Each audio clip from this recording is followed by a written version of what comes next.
My greatest fascination in this life is with the area of theology known as divine ontology, that is, the nature of God's being. I actually feel quite excited whenever I direct my attention towards this subject area and consider the immensity of the universe and what this indicates in relation to its creator. Perhaps the one attribute of God that delights me the most is his aseity. Without intending to gush, the truth is that I find it difficult to capture in words the extent to which I'm enthralled by this.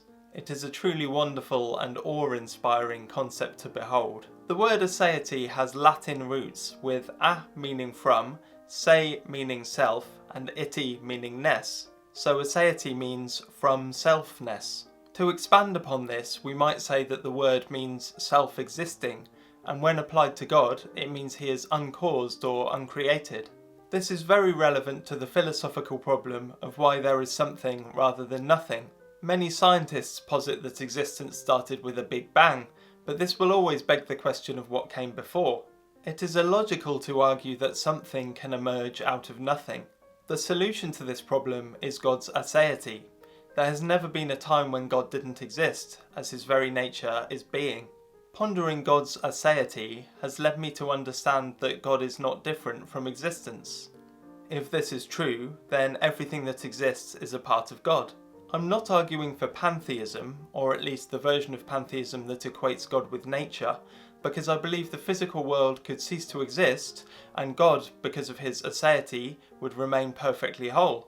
Creation is instead contained within God, and this makes sense because if God is boundless, then nothing can exist outside of him. The implications of this perspective for traditional theism, where God is seen as separate from his creation, are obvious. If there are no limits to the extent of God's being, then it logically follows that there can be no freedom from God, or free will.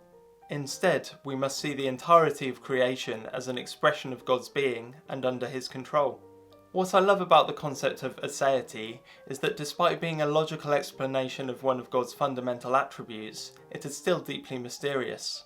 I invite you to meditate on this concept in all its richness, and feel free to leave a comment below with your thoughts on aseity and what this idea means to you.